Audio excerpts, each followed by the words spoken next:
All right, Bob, I think we're live. So, everyone, welcome to the very first Bob and Kevin show where working from home doesn't have to Doesn't have to suck. suck. That's right. And happy Cyber Monday, Mr. Bob. How are you doing today? I'm doing great, Kevin. I forgot that today was Cyber Monday until about 10 minutes ago. But I'm perusing the Amazon site and looking, and gonna see if maybe I can't get some Christmas ideas or just some general toys for the week taken care of Yeah, today. so I've got the old Amazon.com up there myself. So, did you partake in Black Friday at all?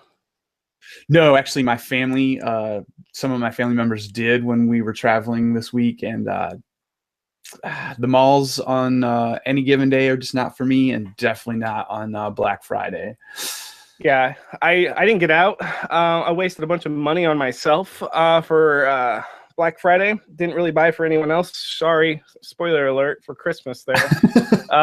But today is apparently supposed to be $5 billion in sale. I don't know how they even how do they get that number? I'm not sure. But Projections.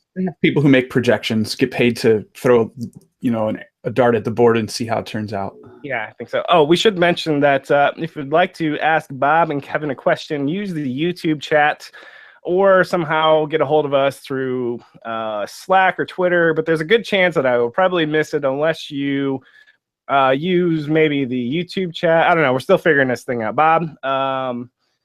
All right, now we're going to talk about Bitcoin real quick. So Bitcoin is Well, wait. expected. Do we want to move on from Cyber Monday and Black Friday yet? Because I've heard a lot of people talking about how like Black Friday and Cyber Monday are just almost every day. Like they've extended it. First of all, Black Friday was most of last week. Cyber Week, is becoming a thing already. So are these sales going to actually go away? Oh, I'm glad you bring that up because I did read an article where the economy in America, at least, is doing so well that apparently Black Friday isn't as necessary a thing this year. Of course, people are have a lot of hyperbole and say, this is this the last one, and maybe it's just clickbait or something like that. But I got to be honest, I didn't really buy much myself for people because I don't know, it just didn't. Yeah, I don't know. What do you think? Do you think we're in some sort of weird no more Black Friday era? I feel like they're starting to extend those, and I feel like maybe the retailers, the sales probably aren't as deep as they used to be. They run longer, but the items that you can get are not as broad or deep. The discounts are not as broad or deep. So we'll see where it goes. I think it might turn into just the holiday season in general, and it might be a 30 days of savings that are slightly reduced, and maybe there's an item per day. But once again, I'm being like one of those forecasters, and I'm just throwing a dart at the board here. Okay. All right. And this would be possibly a good segue because the economy is doing so well. And I don't know how Bitcoin actually ties into any of this, but it's expected that Bitcoin may hit $10,000 US today. I don't know if you can see my screen share there. It's right now hovering at $9,632. And notice the giant trend there. And if I can. That was the 1 day. Oh, I thought that was the 12-month. That was the 1 day graph. Yeah, so if I go to 1 year, I mean, if we go back to earlier this year, holy cow, it looks like we started the year under, oh no, where's 2017? Right around $1,000, and bam, it's just going nuts. So, do you know much about Bitcoin? Because I've been doing a lot of research. About all I can do is find that you can buy Bitcoins, fake ones, on the internet for, I guess, gee whiz purposes. But I don't actually own any myself. Please, yeah, please don't come rob me. Anyone, these are fake. These are not real gold either. Anyway, so Bitcoin continues to baffle me. Now, I understand a lot of the technology behind it, blockchain and hashing and yada yada yada. But what I don't understand is why would the price just like go up so much? I mean, is it investment? Bob, do you know much about this? Nope. Everything I know about Bitcoin, you just explained to me briefly in that 3-minute segment. So I'm flying blind here. Awesome. So I'll make a good deal. $1,000. Bob. $1,000. Just think on it. I don't need an answer. Think on it. Okay. All right. Moving Well, on. no, I moving have on. a question though. When you buy this digital Bitcoin, is there an actual physical representation of it? Normally, no. But you can apparently buy something that has, I think it's a private key type thing. Because in order to use your Bitcoin, you have to have a private key on a device. And let's say you lose your device and you lose the private key. Guess what happens to those Bitcoins? They go into the ether. And last I checked, there are millions of coins that are completely lost now and irrecoverable, and it adds to the speculation and price of Bitcoin. Long story short, right now, I don't think my grandma will be using Bitcoin anytime soon, and that makes it difficult to cross over into the mainstream. So for now, it looks cool. Do they want it to cross over to the mainstream? I mean, is that what's the objective of the currency format? I'm not sure, but I did watch something on Netflix. Don't ask me what it is. I'm sure you can Google it. But it's basically where the New York Attorney General, I believe, wants to regulate Bitcoin, or successfully regulated and killed off a bunch of Bitcoin exchanges.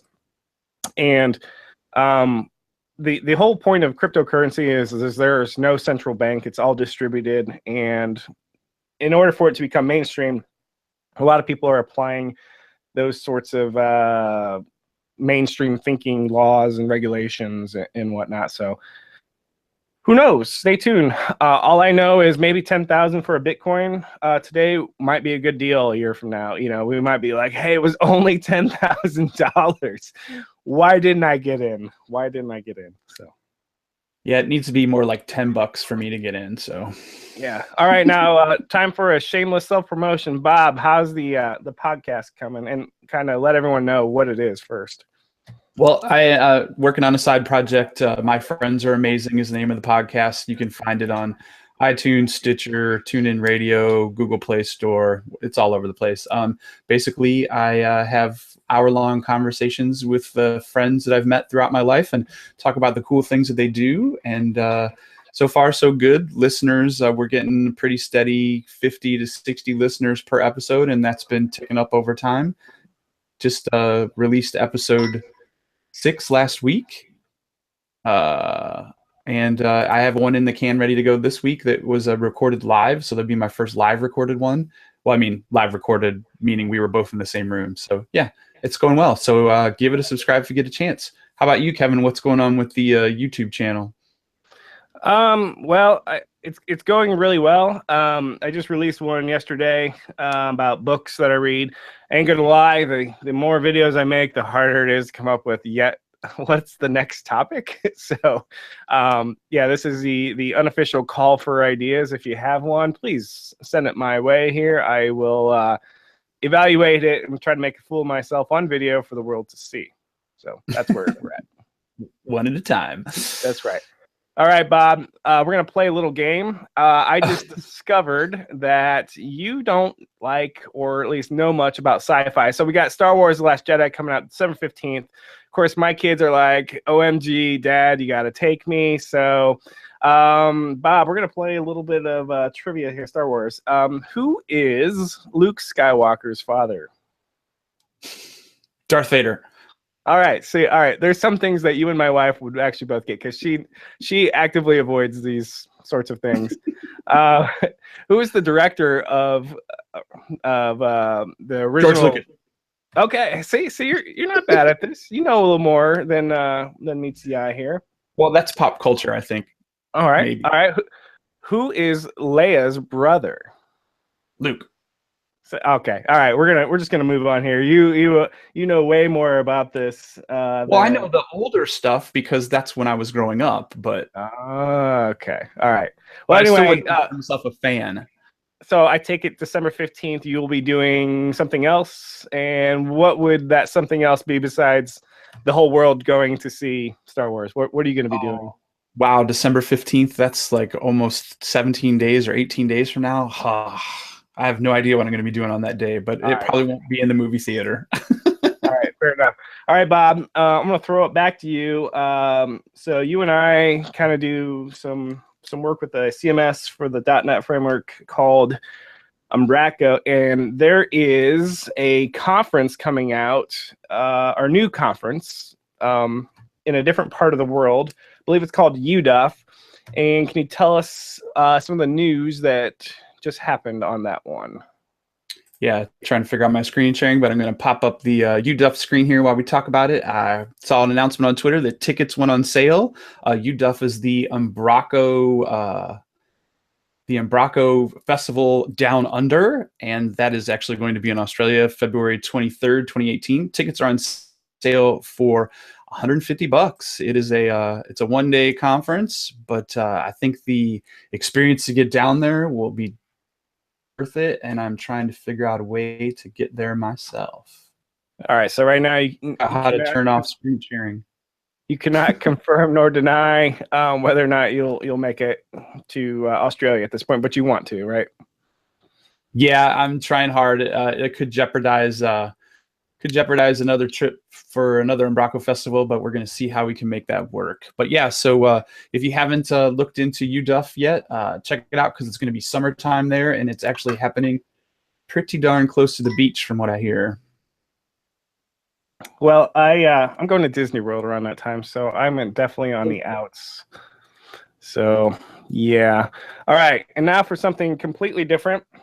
An article that caught my eye this weekend. Of course, the old Cold War, in America, we have nothing better to do but eat steak, buy guns, and learn about the Cold War here in America. So we have an article on CNN. It was really cool. It's kind of like, I didn't know about this. There was a Soviet space shuttle that was basically a clone of the American one. And this is really kind of a cool read here. They got some cool pictures. I won't be able to they're probably going to chase after me for even screen sharing this, but whatever. So it's really kind of cool Cold War era space shuttle program. And did you know about this, Bob? Did you know? No. And did they ever fly them? Or obviously we would have known if they flew them. Yeah, I think they just did some testing, but it looked really cool and it was kind of bizarre. It felt like a very alternate reality, type stuff because I never knew about any of this. Anyway, very cool. And then I think you found another technology headline with Elon Musk this weekend. Can you tell us a little more about it? Well, I think actually it happened the week before Thanksgiving. Tesla announced their semi-truck, and the semi-truck, first of all, in true Tesla form, looks incredibly badass, and it's got that futuristic look to it. It's got all the features you'd expect in any of the Tesla stuff. So I see a driver, so it's not a driverless thing. It's still just like an electric, futuristic type. But yes, but it does have all the Tesla. Gosh, I really don't know how to stop screen sharing. It does have all the Tesla features, so it does have a driverless auto mode, and it also does 0 to 60 in 20 seconds, which sounds like that's a long time, but it does that with an 80,000-pound load. So it's definitely got some get up and go. So they actually have some pre-orders from what I had seen, and Tesla is actually going to start cargo route between Fremont and Gigafactory 1. So they're going to be doing some of their own transport with their own trucks. So I think you're going to see these on the road and not too long in the future.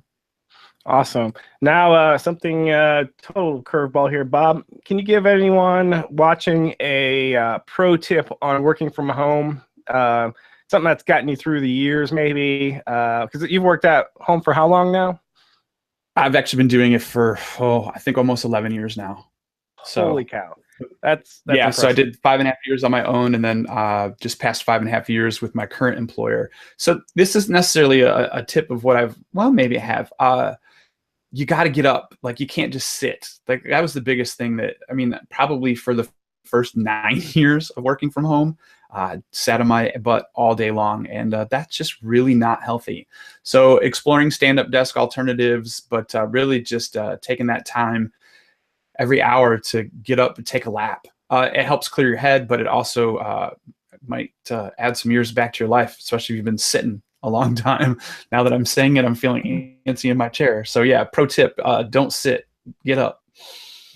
I think for me that my biggest tip right now that I want to share, and you'll read this on about everyone's blog, is wake up, take a shower, act like you're really going somewhere. Because if you don't, it's really easy. Like if you're coding in pajamas, it's so easy to blend home and work. And I try to have a hard break. Of course, there's more tips, but taking a shower, that's I got to do that before I actually work. Man. All right, I can go either way on that. Oh, nah. Okay. All right, Bob. What does the near future hold for you? Got anything interesting happening this weekend? Nothing happening Monday, so much in the near future. I just got home from a crazy surprise road trip to see my sister in northern Florida. So, you know, no such thing as jet lag from driving, but I think I'm still dusting off some jet lag from the week. Awesome. I am just working and trying to herd all the children on a daily basis, and try not to spend a ton of money for myself on Cyber Monday. Yes. So. Speaking of which, there's some heavy duty browsing that needs to happen here, I think. All right. So, Bob, did we leave anything off the list? You got anything you'd like to take us out with? You know what? Just have a great week. I guess maybe we do these on Monday mornings. I don't know. We're still trying to figure that out. Yeah, exactly. And I want to thank everyone for who is watching live. And even if you aren't watching live, thank you for watching this. Bob and I work from home, and we realize that working from home doesn't have to suck. We can still get our water cooler talk in. We can still do our regular day jobs. And if you want to be a part of this 2-person network that we've got going on so far, let us know, because we want to probably eventually build some sort of work from home computer nerd social network. Anyway, that's kind of looking way ahead, but thanks for watching. And Bob, you get the final word. Have a great Monday, everyone. All right. Bye.